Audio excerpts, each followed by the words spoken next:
disabilities can go to find a safe haven, a place of wonderful opportunities and joy. Project ID has social opportunities, meal programs, fun recreation, career development, church services, and the largest Special Olympic team in the state. Project ID is a real community treasure. Please be a volunteer, sponsor a member, or donate what you can to Project ID, Identity Beyond Disability. Hi, everybody. It's Cheryl again. You didn't think I would be here this week, did you? You thought you'd see Dixie's face, but guess what? You get me again. Dixie is still feeling a little bit under the weather, so we're going to let her get better. And I'm going to, I believe, finish Charlotte's Web today for you. So here we go. The Hour of Triumph. Special announcement, said the loudspeaker in a pompous voice. The management of the fair takes great pleasure in presenting Mr. Homer L. Zuckerman and his famous pig. Bearing this extraordinary animal is now, Bob, it's just a little bit to the left. I can't read all the words. It's not quite centered.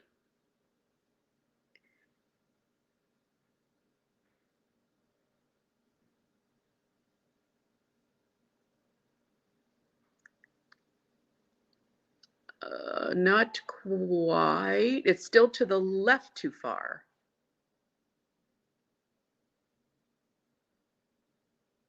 Technical difficulties are always so fun, but we'll get it.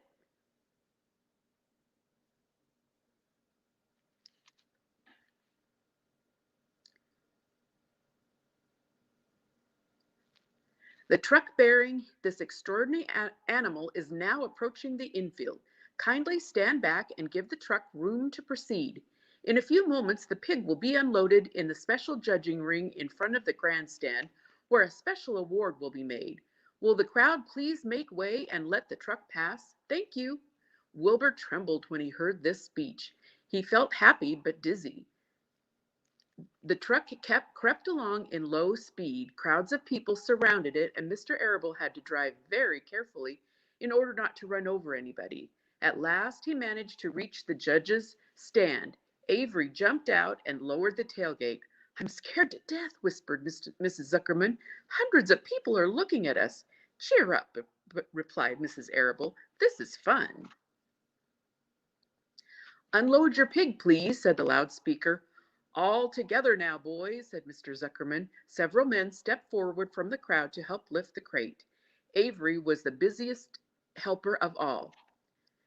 Tuck your shirt in, Avery, said Mrs. Zuckerman, and tighten your belt. Your pants are coming down.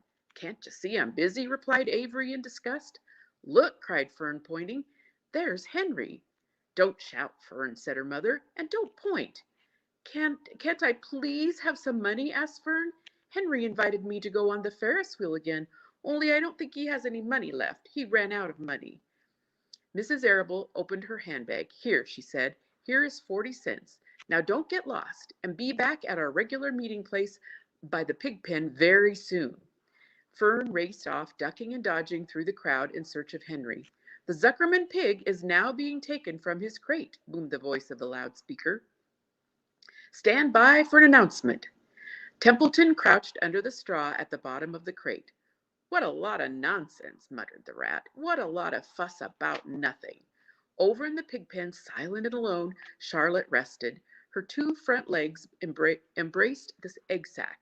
Charlotte could hear everything that was said on the loudspeaker. The words gave her courage. This was her hour of triumph. As Wilbur came out of the crate, the crowd clapped and cheered. Mr. Zuckerman took off his cap and bowed. Lurvy pulled his big handkerchief from his pocket and wiped the sweat from the back of his neck. Avery knelt in the dirt by Wilbur's side, busily stroking him and showing off. Mrs. Zuckerman and Mrs. Arable stood on the running board of the truck. Ladies and gentlemen, said the loudspeaker, we now present Mr. Homer L. Zuckerman's distinguished pig. The fame of this unique animal has spread to the corners of the earth, attracting many valuable tourists to our great state. Many of you will recall that never to be forgotten day last summer when the writing appeared mysteriously on the spider web in Mr. Zuckerman's barn, calling the attention of all something in the fact that this pig was completely out of the ordinary.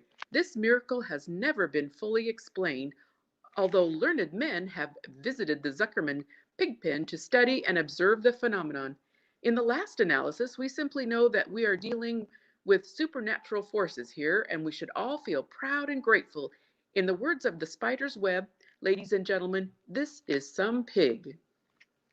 Wilbur blushed. He stood perfectly still and tried to look his best. This magnificent animal, continued the loudspeaker, is truly terrific. Look at him, ladies and gentlemen. Note the smoothness and whiteness of the coat. Observe the spotless skin, the healthy pink glow of ears and snout. It's the buttermilk, whispered Mrs. Arable to Mrs. Zuckerman. Now the general radiance of this animal. Then remember the day when the word radiant appeared clearly in the web. Whence came this mysterious writing? Not from the spider. We can rest assured that spiders are very clever at weaving their webs, but needless to say, spiders cannot write. Oh, they can't they? Murmured Charlotte to herself. Ladies and gentlemen, continued the loudspeaker, I must not take any more of your valuable time. On behalf of the governors of the fair, I have the honor of awarding a special prize of $25 to Mr. Zuckerman, together with a handsome bronze medal suitably engraved, in token of our appreciation of the part played by this pig, this radiant, this terrific, this humble pig, in attracting so many visitors to our great county fair. Wilbur had been feeling dizzier and dizzier through this long complimentary speech. When he heard the crowd begin to cheer and clap again, he suddenly fainted away. His legs collapsed, his mind went blank, and he fell to the ground unconscious. What's wrong? Asked the loudspeaker. What's going on, Mr. Zuckerman? What's the trouble with your pig? Avery was kneeling by Wilbur's head, stroking him. Mr. Zuckerman was dancing about, fanning him with his cap. He's all right, said Mr. Zuckerman. He gets these spells. He's modest and can't stand praise. Well, we can't give a prize to a dead pig, said the loudspeaker. It's never been done. He's dead, hollered Mr. Zuckerman. He's fainted. He gets embarrassed easily. Run for some water, Lurvy. Lurvy sprang from the judge's ring and disappeared. Templeton poked his head from the straw. He noticed that the end of Wilbur's tail was within reach. Templeton grinned. I'll tend to this, he chuckled. He took Wilbur's tail in his mouth and bit it just as hard as he could bite. The pain revived Wilbur. In a flash, he was back on his feet. Ouch! He screamed. Hooray! Yelled the crowd. He's up! The pig's up! Good work, Zuckerman! That's some pig! Everybody. And there's Wilbur down for the count. Going to get up pretty quick. Everyone was delighted. Mr. Zuckerman was most pleased of all. He sighed with relief. Nobody had seen Templeton. The rat had done his work well. And now one of the judges climbed into the ring with his prizes. He handed Mr. Zuckerman two $10 bills and a $5 bill. Then he tied the medal around Wilbur's neck. Then he shook hands with Mr. Zuckerman while Wilbur blushed. Avery put out his hand and the judge shook hands with him too. The crowd cheered. A photographer took Wilbur's picture. A great feeling of happiness swept over the Zuckermans and the Arables. This was the greatest moment in Mr. Zuckerman's life. It is deeply satisfying to win a prize in front of a lot of people. And there they all are getting their prize. As Wilbur was being shoved back into the crate, Lurvy came charging through the crowd carrying a pail of water. His eyes had a wild look. Without hesitating a second, he dashed the water at Wilbur. In his excitement, he missed his aim, and the water splashed all over Mr. Zuckerman and Avery. They got soaking wet. For goodness sake, bellowed Mr. Zuckerman, who was really drenched. What ails you, Lurvy? Can't you see the pig is all right? You asked for water, said Lurvy meekly. I didn't ask for a shower bath, said Mr. Zuckerman.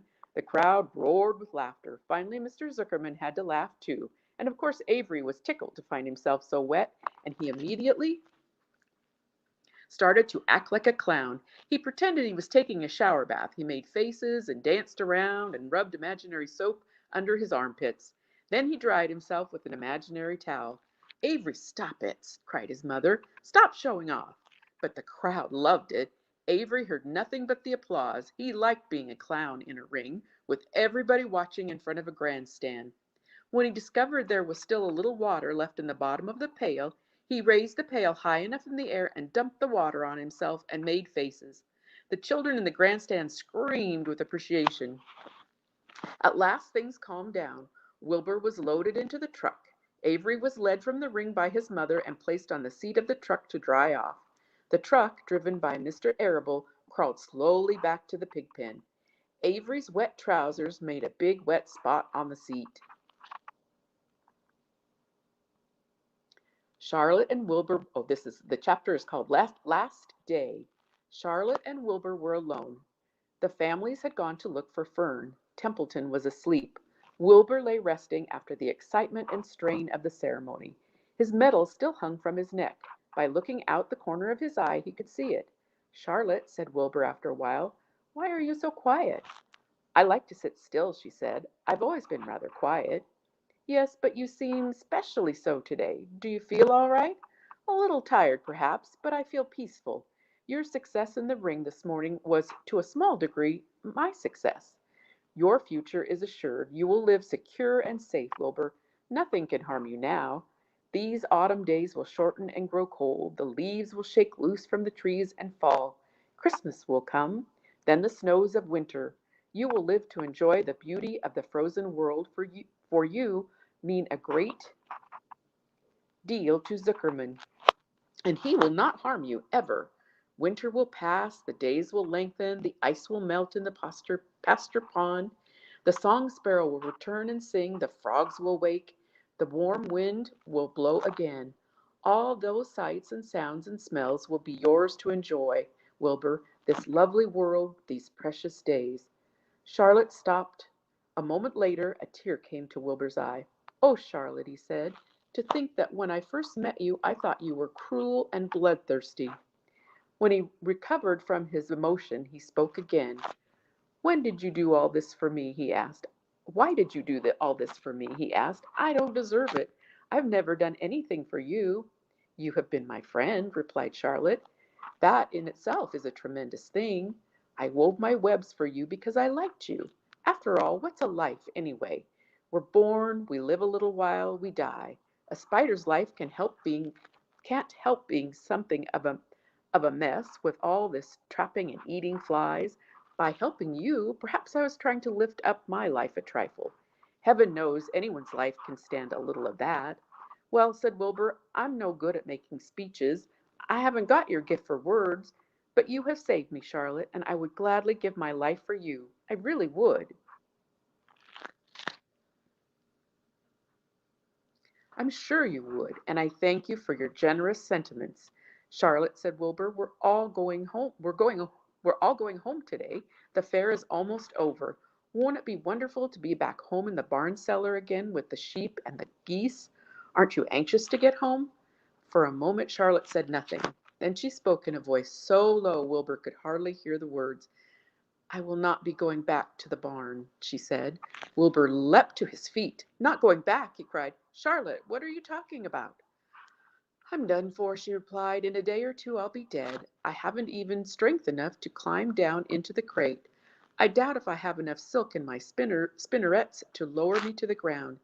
Hearing this, Wilbur threw himself down in an agony of pain and sorrow. Great sobs racked his body. He heaved and grunted with desolation. "Charlotte," he moaned, "Charlotte, my true friend." "Come now, let's not make a scene," said the spider. "Be quiet, Wilbur. Stop thrashing about." "But I can't stand it," shouted Wilbur. "I, if I won't leave here alone, I won't leave you here alone to die. If you're going to stay here, I shall stay too." "Don't be ridiculous," said Charlotte. "You can't stay here.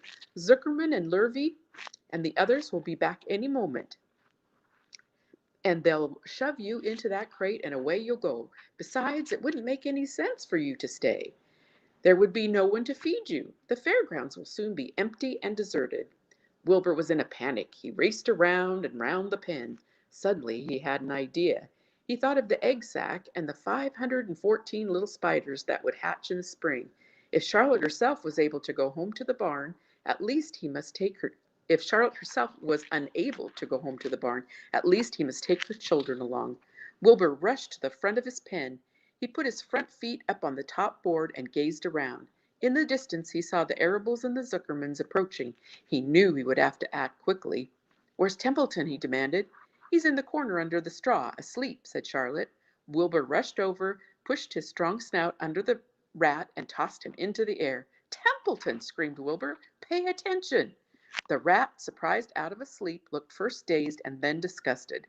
"What kind of monkey shine is this?" he growled. "Can't a rat catch a wink of sleep without being rudely popped into the air?"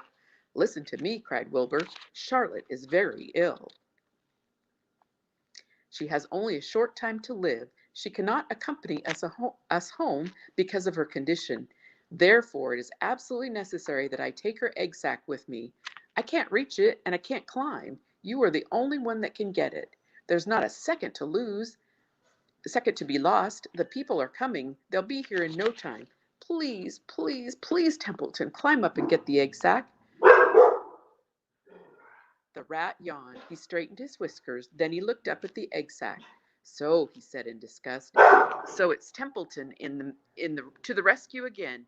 Templeton do this. Templeton do that.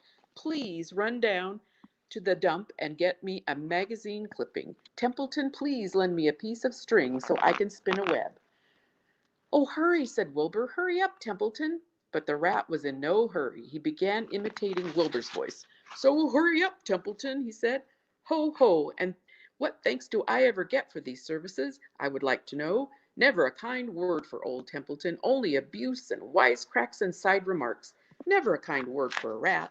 "Templeton," said Wilbur in desperation, "if you don't stop talking and get busy, all will be lost, and I will die of a broken heart. Please climb up." Templeton lay back in the straw. Lazily he placed his forepaws behind his head and crossed his knees in an attitude of complete relaxation. "Die of a broken heart," he mimicked. "How touching. My, I notice it's always me you come to when you're in trouble. But I've never heard of anyone's heart breaking on my account. Oh, no. Who cares anything about old Templeton?" "Get up," screamed Wilbur. "Stop acting like a spoiled child." Templeton grinned and lay still. Who who made trip after trip to the dump?" he asked. "Why, it was old Templeton. Who saved Charlotte's life by scaring that arable boy away with a rotten goose egg? Bless my soul, I believe it was old Templeton. Who bit your tail and got you back on your feet this morning after you had fainted in front of the crowd? Old Templeton. Has it ever occurred to you that I'm sick of running errands and doing favors? What do you think I am, anyway, a rat of all work?" Wilbur was desperate. The people were coming, and the rat was failing him. Suddenly he remembered Templeton's fondness for food. "Templeton," he said, "I will make you a solemn promise. Get Charlotte's egg sac for me, and from now on I will let you eat first when Lurvy slops me. I will let you have your choice of everything in the trough, and I won't touch a thing until you're through." The rat sat up. "You mean that?" he said. "I promise. I cross my heart." "All right, it's a deal," said the rat. He walked to the wall and started to climb. His stomach was still swollen from last night's gorge. Groaning and complaining, he pulled himself slowly to the ceiling. He crept along till he reached the egg sac. Charlotte moved aside for him. She was dying, but she still had enough strength to move a little. Then Templeton bared his long, ugly teeth and began snipping the threads that fastened the sack to the ceiling. Wilbur watched from below.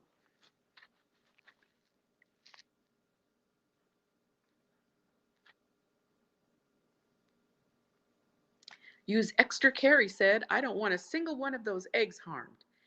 This this stuff sticks in my mouth," complained the rat.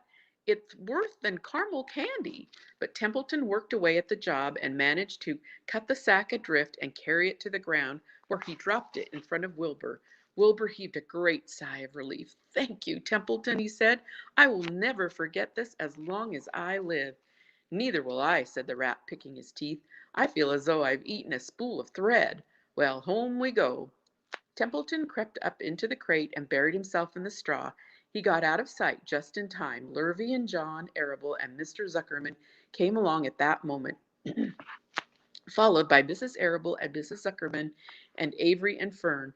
Wilbur had already decided how he would carry the egg sack. There was only one way possible. He carefully took the little bundle in his mouth and held it there on top of his tongue. He remembered what Charlotte had told him, that the sack was waterproof and strong. It felt funny on his tongue and made him drool a bit. And of course he couldn't say anything, but as he was being shoved into the crate, he looked up at Charlotte and gave her a wink. She knew he was saying goodbye in the only way he could, and she knew her children were safe. Goodbye, she whispered. Then she summoned all her strength and waved one of her front legs at him. She never moved again. Next day, as the Ferris wheel was being taken apart and the race horses were being loaded into the vans and the entertainers were packing up their belongings and driving away in their trailers, Charlotte died. The fairgrounds were soon deserted. The sheds and buildings were empty and forlorn. The infield was littered with bottles and trash. Nobody of the hundreds of people that had visited the fair, excuse me, knew that a gray spider had played the most important part of all. No one was with her when she died.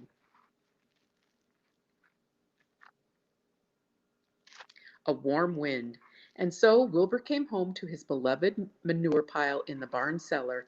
He, his was a strange homecoming. Around his neck he wore a medal of honor. In his mouth he held a sack of spider's eggs. There is no place like home, Wilbur thought, as he placed Charlotte's 514 unborn children carefully in a safe corner. The barn smelled good. His friends, the sheep and the geese, were glad to see him back. The geese gave him a noisy welcome. Congratulations, they cried. Nice work.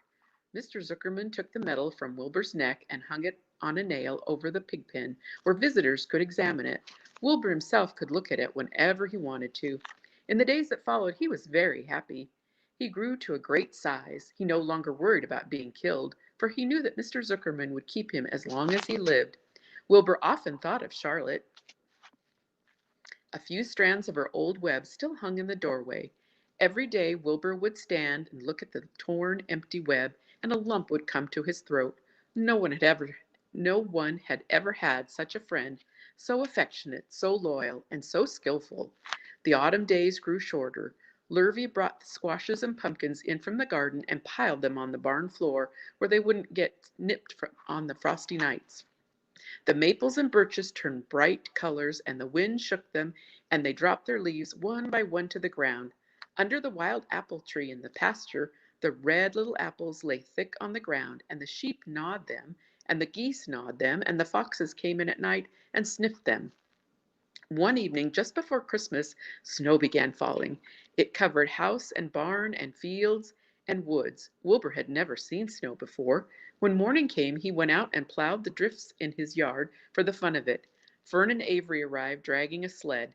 They coasted down the lane and onto the frozen pond in the pasture. Coasting is the most fun there is, said Avery. The most fun there is, retorted Fern, is when the Ferris wheel stops and Henry and I are on the top car, and Henry makes the car swing and we can see everything for miles and miles and miles. Goodness, are you still thinking about that old Ferris wheel? Said Avery in disgust. The fair was weeks and weeks ago. I think about it all the time, said Fern, picking snow from her ear. After Christmas, the thermometer dropped to 10 below zero. Cold settled on the world. The pasture was bleak and frozen. The cows stayed in the barn all the time now, except on sunny mornings when they went out and stood in the barnyard in the lee of the straw pile. The sheep stayed near the barn too for protection. When they were thirsty, they ate snow. The geese hung around the barnyard the way the boys hang around a drugstore, and Mr. Zuckerman fed them corn and turnips to keep them cheerful. Many, many, many thanks, they always said when they saw food coming. Templeton moved indoors when winter came. His ratty home under the pig trough was too chilly, so he fixed himself a cozy nest in the barn behind the grain bins. He lined it with bits of dirty newspapers and rags, and whenever he found a trinket or a keepsake, he carried it home and stored it there. He continued to visit Wilbur 3 times a day, exactly at mealtime, and Wilbur kept the promise he had made. Wilbur let the rat eat first. Then, when Templeton couldn't hold another mouthful, Wilbur would eat. As a result of overeating, Templeton grew larger and larger, as fat as any rat you ever saw. He was gigantic. He was as big as a young woodchuck.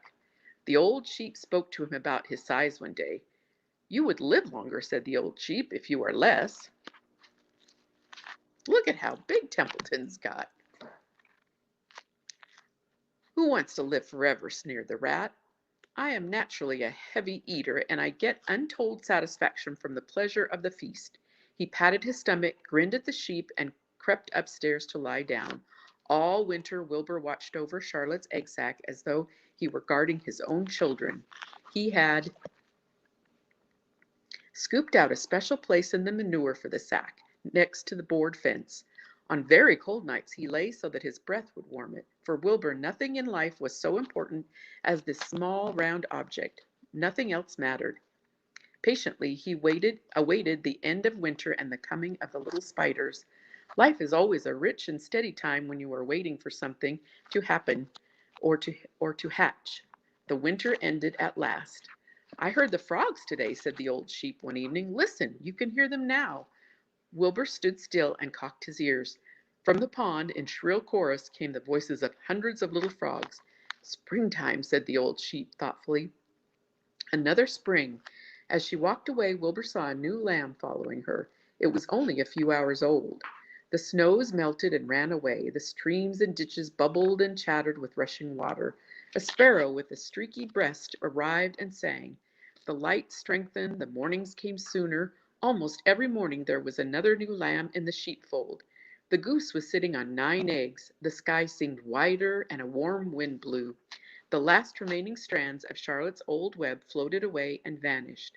One fine sunny morning after breakfast, Wilbur stood watching his precious sack. He wasn't thinking of anything much. As he stood there, he noticed something move. He stepped closer and stared. A tiny spider crawled from the sack. It was no bigger than a grain of sand, no bigger than a head of a pin. Its body was gray with a black stripe underneath. Its legs were gray and tan. It looked just like Charlotte. Wilbur trembled all over when he saw it. The little spider waved at him. Then Wilbur looked more closely. 2 more little spiders crawled out and waved. They climbed round and round on the sack, exploring their new world. Then 3 more little spiders, then 8, then 10. Charlotte's children were here at last. Wilbur's heart pounded. He began to squeal. Then he raced in circles, kicking manure into the air. Then he turned a backflip. Then he planted his front feet and came to a stop in front of Charlotte's children. "Hello there," he said. The first spider said hello, but its voice was so small Wilbur couldn't hear it. "I am an old friend of your mother," said Wilbur. "I'm so glad to see you. Are you all right? Is everything all right?" The little spiders waved their forelegs at him. Wilbur could see by the way they acted that they were glad to see him. "Is there anything I can get you? Is there anything you need?" The young spiders just waved. For several days and several nights they crawled here, there, up and down, around and about, waving at Wilbur, trailing tiny drag lines behind them and exploring their home. There were dozens and dozens of them. Wilbur couldn't count them, but he knew he had a great many new friends. They grew quite rapidly. Soon each was as big as a BB shot. They made tiny webs near the sack. Then came a quiet morning when Mr. Zuckerman opened a door on the north side. A warm draft of rising air blew softly through the barn cellar. The air smelled of the damp earth, of the spruce woods, of the sweet springtime. The baby spiders felt the warm updraft. One spider climbed to the top of the fence. Then it did something that came as a great surprise to Wilbur. The spider stood on its head, pointed its spinners in the air, and let loose a cloud of fine silk. The silk formed a balloon. As Wilbur watched, the spider let go of the fence and rose into the air. "Goodbye," it said as it sailed through the doorway. "Wait a minute," screamed Wilbur. "Where do you think you're going?" But the spider was already out of sight. Then another baby spider crawled to the top of the fence and on its head made a balloon and sailed away. Then another spider, then another. The air was soon filled with tiny balloons, each balloon carrying a spider. Wilbur was frantic. Charlotte's babies were disappearing at a great rate. There they go, those little spiders. "Come back, children," he cried. "Goodbye," they called. "Goodbye, goodbye." At last one little spider took enough time to stop and talk to Wilbur before making its balloon. "We're leaving here on the warm updraft. This is our morning for setting forth. We are aeronauts, and we are going out into the world to make webs for ourselves." "But where?" asked Wilbur. "Wherever the wind takes us, high, low, near, far, east, west, north, south. We take to the breeze. We go as we please." "Are all of you going?" asked Wilbur. "You can't all go. I would be left alone with no friends. Your mother wouldn't want that to happen, I'm sure." The air was now so full of balloonists that the barn cellar looked almost as though a mist had gathered. Balloons by the dozens were rising, circling and drifting away through the door, sailing off on the gentle wind. Cries of "Goodbye, goodbye, goodbye" came weakly to Wilbur's ears. He couldn't bear to watch any more. In sorrow he sank to the ground and closed his eyes. This seemed like the end of the world, to be deserted by Charlotte's children. Wilbur cried himself to sleep. When he awoke, it was late afternoon. He looked at the egg sack. It was empty. He looked into the air. The balloonists were gone. Then he walked drearily to the doorway, excuse me, where Charlotte's web used to be. He was standing there thinking of her when he heard a small voice. "Salutations," it said. "I'm up here." "So am I," said another tiny voice. "So am I," said a third voice. "Three of us are staying. We like this place, and we like you." Wilbur looked up. At the top of the doorway, three small webs were being constructed. On each web, working busily, was one of Charlotte's daughters.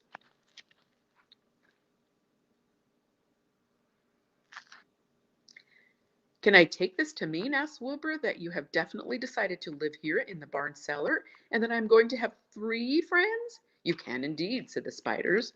"What are your names, please?" asked Wilbur, trembling with joy. "I'll tell you my name," replied the first little spider, "if you tell me why you are trembling." "I'm trembling with joy," said Wilbur. "Then my name is Joy," said the first spider. "What was my mother's middle initial?" asked the second spider. "A," said Wilbur. "Then my name is Arena," said the spider. "How about me?" asked the third spider. "Will you just pick out a nice, sensible name for me, something not too long, not too fancy, and not too dumb?" Wilbur thought hard. "Nellie," he suggested. "Fine, I like that very much," said the third spider. "You may call me Nellie." She daintily fastened her orb line to the next spoke of the web. Wilbur's heart brimmed with happiness. He felt that he should make a short speech on this very important occasion. "Joy, Orania, Nellie," he began, "welcome to the barn cellar. You have chosen a hallowed doorway from which to string your webs. I think it is only fair to tell you that I was devoted to your mother. I owe my very life to her. She was brilliant, beautiful, and loyal to the end. I shall always treasure her memory. To you, her daughters, I pledge my friendship for ever and ever." "I pledge mine," said Joy. "I do too," said Urania. "And so do I," said Nellie, who had just managed to catch a small gnat. It was a happy day for Wilbur, and many more happy, tranquil days followed. As time went on and the months and years came and went, he was never without friends. Fern did not come up regularly to the barn any more. She was growing up and was careful to avoid childish things like sitting on a milk stool near a pigeon. But Charlotte's children and grandchildren and great-grandchildren, year after year, lived in the doorway. Each spring there were new little spiders hatching out to take the place of the old. Most of them sailed away on their balloons, but always two or three stayed and set up housekeeping in the doorway. Mr. Zuckerman took fine care of Wilbur all the rest of his days, and the pig was often visited by friends and admirers, for nobody ever forgot the year of his triumph and the miracle of the web. Life in the barn was very good. Night and day, winter and summer, spring and fall, dull days and bright days. It was the best place to be, thought Wilbur, this warm, delicious cellar, with the garrulous geese, the changing seasons, the heat of the sun, the passage of swallows, the nearness of rats, the sameness of sheep, the love of spiders, the smell of manure, and the glory of everything. Wilbur never forgot Charlotte. Although he loved her children and grandchildren dearly, none of the new spiders ever quite took her place in his heart. She was in a class by herself. It is not often that someone comes along who is a true friend and a good writer. Charlotte was both. The end. Well, I hope you enjoyed that. I sure enjoyed getting to spend a little time with you, and I hope to see all of you real soon. Bye.